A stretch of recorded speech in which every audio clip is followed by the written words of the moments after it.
তুমি মানুষের উপকার করে মনে করছো তোমারগুলো কবুল হয়ে যাচ্ছে, এদিকে মা বাবার চোখে পানি ঝরাচ্ছ, তাদেরকে অবহেলা করছো, অবজ্ঞা করছো, আর বাহিরে দান করছো, খয়রাত করছো, মনে করছো কি তোমার ইবাদত কবুল হয়ে যাচ্ছে।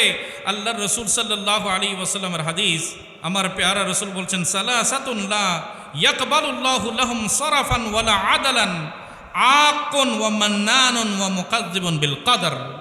আমার পেয়ারা রসুল বলছেন, তিন প্রকারের ব্যক্তি আছে যাদের কোনো ফরজ বলেন আর নফল বলেন কোনো এবাদতেই আল্লাহর দরবারে কবুল হবে না।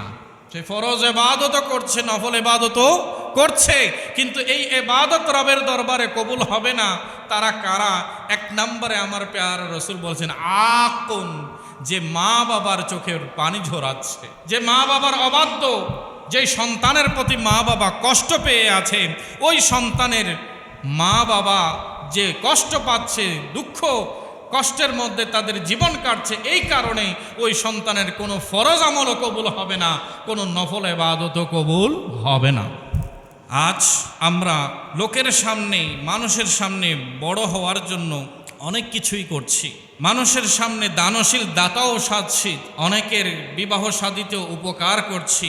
দেখা যায় ওয়েলফেয়ার গালা নামে প্রোগ্রামে করা হচ্ছে, যেখানে সমাজের এলিট পার্সনেরাও অ্যাটেন্ড করে। বিভিন্ন অরফানেজ অ্যাসোসিয়েশনকে, এতিমখানার সাথে সংশ্লিষ্ট ব্যক্তিদেরকে দান দেয়া হচ্ছে, অনুদান দেয়া হচ্ছে। বড় সড়ো আয়োজন করে মিডিয়াকে সামনে এনে বড় ফোকাসের সাথে এই প্রোগ্রামগুলো মিডিয়াতে দেখানো হচ্ছে, কিন্তু বিপরীত দিকে তাদের মা বাবা, তাদের পরিবার, তাদের আপনজনের সাথে তাদের আচরণ কি, এটা যদি একবার দেখা হয় তখন লজ্জায় চোখ নিচু হয়ে যায়।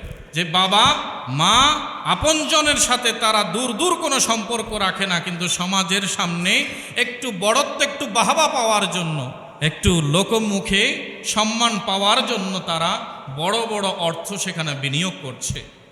অথচ আমার পেয়ারা রসুল সাল্লাল্লাহু আলাইহি ওয়াসাল্লাম বলছেন, তুমি মানুষের উপকার করে মনে করছো তোমারগুলো কবুল হয়ে যাচ্ছে, এদিকে মা বাবার চোখে পানি ঝরাচ্ছ, তাদেরকে অবহেলা করছো, অবজ্ঞা করছো, আর বাহিরে দান করছো, খয়রাত করছো, মনে করছো কি তোমার ইবাদত কবুল হয়ে যাচ্ছে। আল্লাহর রাসূল সাল্লাল্লাহু আলাইহি ওয়াসাল্লামের হাদিস, আমার পেয়ারা রাসূল বলছেন, সালাসাতুন লা ইয়াকবালুল্লাহু লাহুম সারাফান ওয়ালা আদালান, আকুন ওয়া মান্নানুন ওয়া মুকাজ্জিবুন বিল কদর। আমার পেয়ারা রাসূল বলছেন, তিন প্রকারের ব্যক্তি আছে যাদের কোনো ফরজ বলেন আর নফল বলেন কোনো এবাদতেই আল্লাহর দরবারে কবুল হবে না। সে ফরজ এবাদতও করছে, নফল এবাদতও করছে, কিন্তু এই এবাদত রবের দরবারে কবুল হবে না। তারা কারা?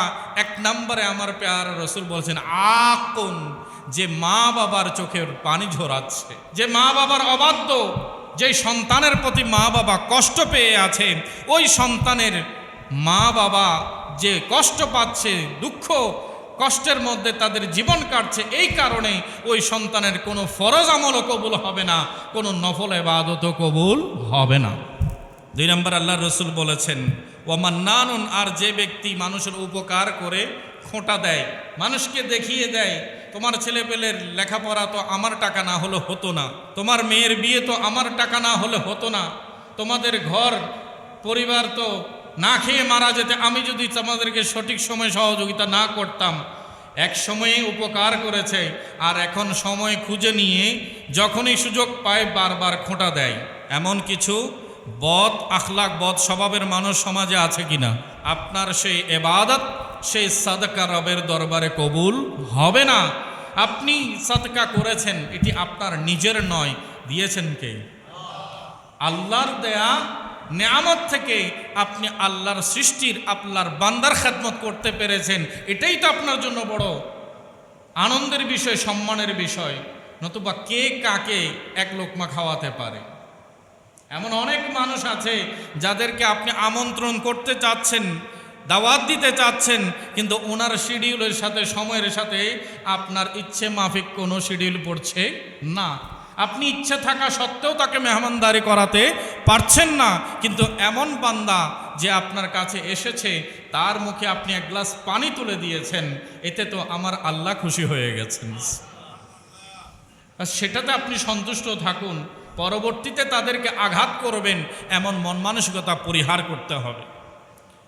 রাসূল করিম সাল্লাল্লাহু আলাইহি ওয়াসাল্লাম বলেছেন 3 নম্বরে হচ্ছে যারা তকদিরকে অস্বীকার করে, ভবিষ্যতে কি হবে, আল্লাহর ফয়সালা কি হবে, তকদিরের যে বিধান সেটাকে যারা অস্বীকার অবজ্ঞা করে, ওই ব্যক্তিদের দোয়া, তাদের ফরজ, তাদের নফল ইবাদত রবের দরবারে কবুল হবে না।